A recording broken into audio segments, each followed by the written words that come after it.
So special weapons, heavy weapons, pistols and melee, what are the best choices with which to arm our Space Marines?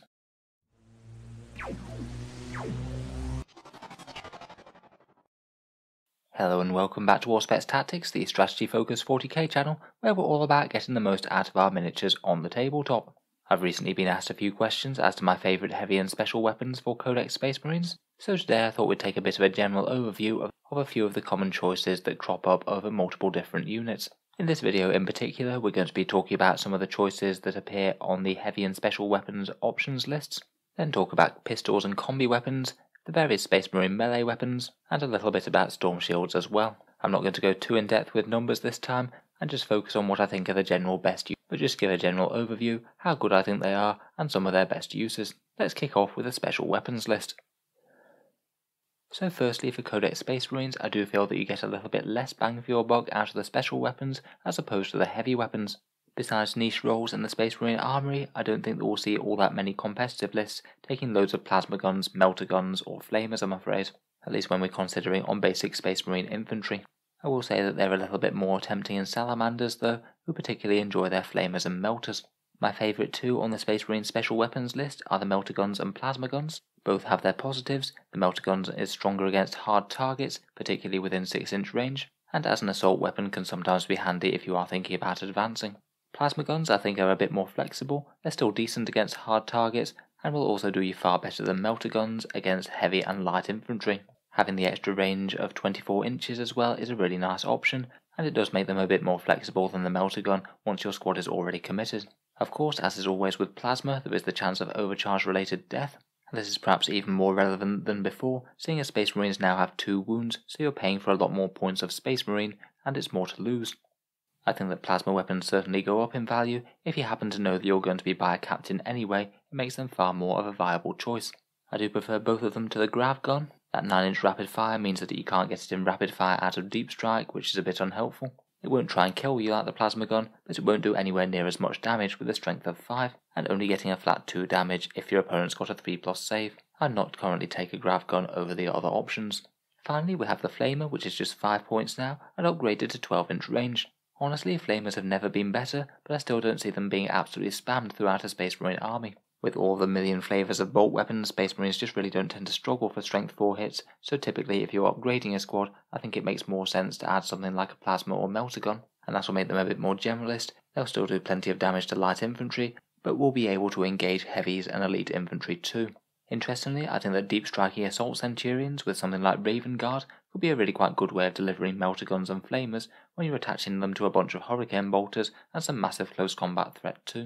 In general though, I'd typically pick melter guns and plasma guns from the list, and hopefully I'd want some way of delivering the squad that's bearing them, say a bunch of stern guards with combi melters or combi plasmas jumping out of a drop pod. For Space Marines on foot, I do prefer the heavy weapons point for point. These are the typical costs for them, and they'll all cost 5 points more on vehicles. Heavy bolters are present on a ton of vehicles. They're a good solid generalist choice at the moment. Pretty much a jack of all trades, master of none, will do some work against infantry, and are probably best suited to engaging heavy infantry with 2 wounds. It is nice to have general purpose firepower, though they're not particularly outstanding against any one target. I think that now the grav cannon has a 30-inch range, when you can take one, say on Devastators or Tactical Marines, it does kind of eclipse the heavy bolter a bit. I think against the majority of targets you're going to be better off with 2 extra pips of AP and also an extra shot, compared with the extra 6-inch range and being able to deal 2 damage against targets that don't have a 3+ or better armor save. There are only quite specific targets that the heavy bolter is better at shooting compared with the grav cannon, and the range difference isn't enormous.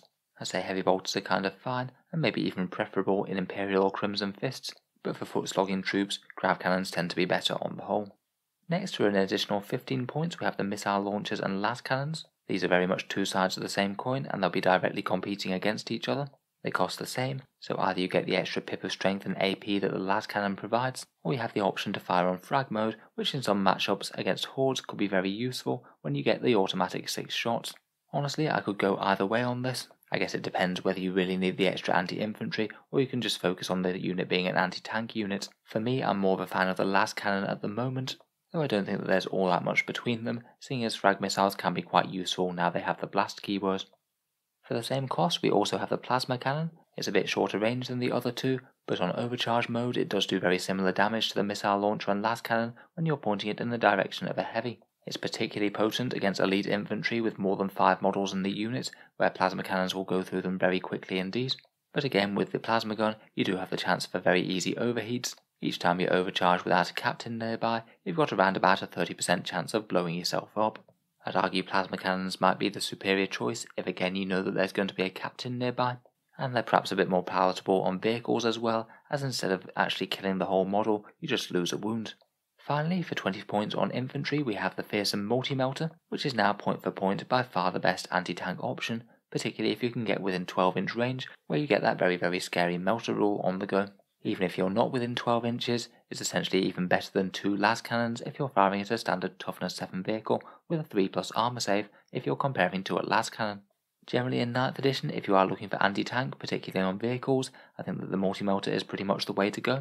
It's just very efficient for the amount of damage that it puts out. It could be good on attack bikes, potentially on drop devastators, and of course the one that the eradicators can take is absolutely nuts. You're essentially getting 4 shots out of one multi-melter on a 50-point model. Definitely way undercosted.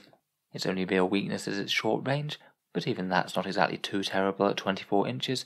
It just means that things like las cannons and missile launchers do very much have a niche, if you're wanting to sit them back on squads that are camping objectives or things. Overall, from the heavy weapons, I think that most have a role. On standard squads in a vacuum, my favourites are the grav cannon, las cannon and multi-melter, though I think that all the rest can certainly have their place, depending on what role you want to fill and what support you have available. Next up, we move on to the pistols and combi weapons. At the moment though, I would argue that the pistol weapons are kind of a step down even compared with the specials. I'd say the grav pistol is slightly the worst of the lot, pretty much directly worse than the plasma pistol, but even that has fairly weak damage output. I'd say it's weaker than the plasma gun as you don't get the 24-inch range shot option out of it, and plasma pistols are often taken on sergeants or characters, and you might just be killing one of your own most important models if you do take one on them. The Inferno pistol, on the other hand, I think could potentially be competitive.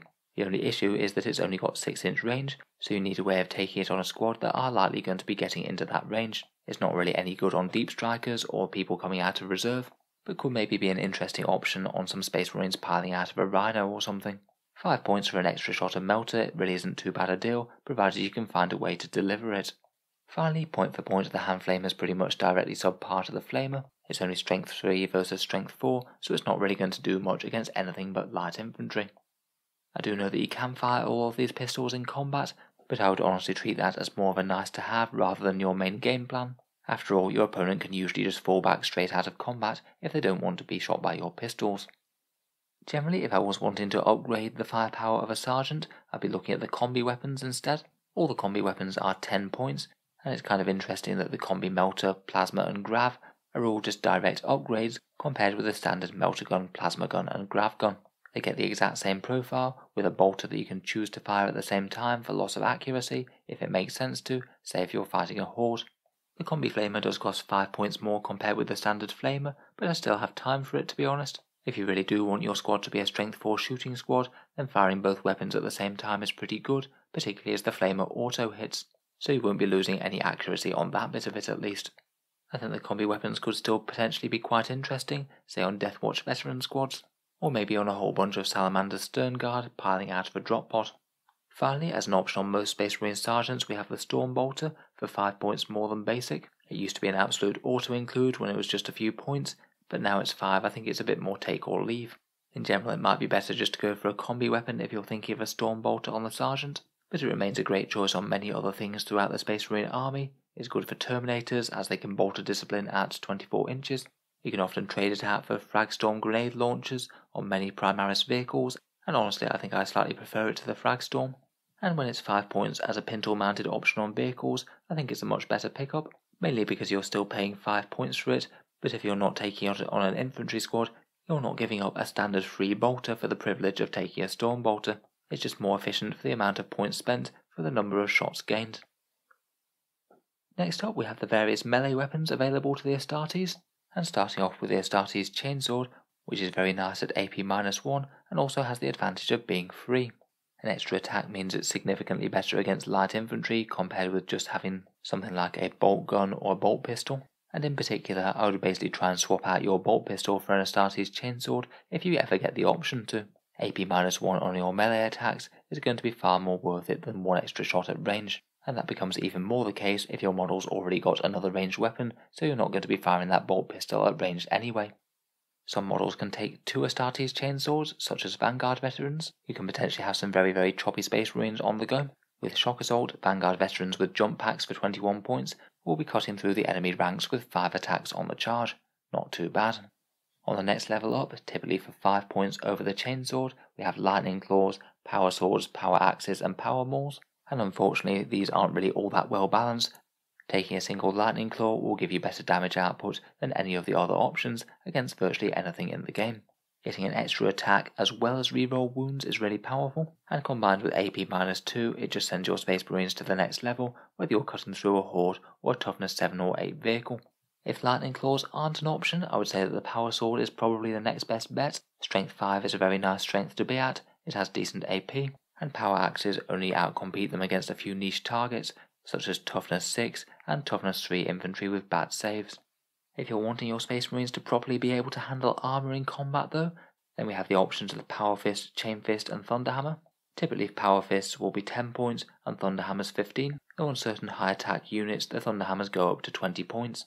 Typically I'd say that both of these are fairly well balanced. Typically the Thunderhammers tend to do a little bit better against hard targets and 3 wound models such as Gravis, where the Power Fists are more points efficient against infantry because they're cheaper, and also a bit better at cutting through 2 wound infantry with 3+ armor saves. Out of the two, I do have a slight preference for the Power Fist, though there isn't all that much separating them in my mind. You do basically get what you pay for in terms of the points spent for damage output. If you do have the option for the Chain Fists, then I would take those over the Power Fists or the Thunderhammers. People don't like the D3 damage as much, and it is a little bit worse against 2 wound models, but it's better against 3 wounds compared with Power Fists. Having AP-4 is nice, and also flat 3 damage against vehicles essentially just makes it into a better Thunderhammer. All of these have -1 to hit for your Space Marines, so they can be a little bit more valuable if you've got some way to make them hit a bit better. Buffs such as the Space Wolves +1 to hit, or exploding 6s such as Whirlwind of Rage, or the Space Wolves unique doctrine are both disproportionately good on Power Fists. It basically means that Space Wolves are a very good place to take Power Fists and Thunderhammers compared with things like Lightning Claws. Incidentally, if you are playing Deathwatch, I'd just like to mention that Heavy Thunderhammers are absolutely excellent, and will be my go-to if I was arming a Deathwatch squad for combat. Overall though, plenty of efficient choices for Space Marine melee, Chainswords to keep it cheap, Lightning Claws to be cheap and very effective against a lot of targets, and Power Fists and Thunderhammers for a bit of anti-heavy punch, which are particularly good on characters that hit on 2s. Finally, I just thought we'd mention Storm Shields and their utility. Storm Shields are typically 5 points on most standard Space Marines, or 10 on characters.